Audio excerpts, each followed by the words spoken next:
మొక్క నీకు చెబుతుంది ఎదిగిన కొద్దీ ఒదగమని అర్థమందులో ఉంది.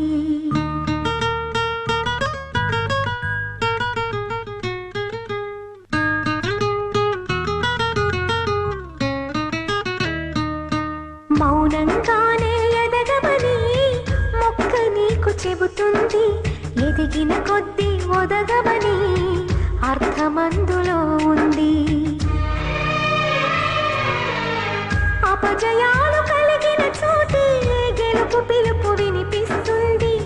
ఆకులన్నీ రాలిన చోటే కొత్త చిగురు కనిపిస్తుంది. మౌనంగానే ఎదగమని మొక్క నీకు చెబుతుంది ఎదిగిన కొద్దీ ఒదగమని అర్థమందులో ఉంది. అపజయాలు కలిగిన చోటే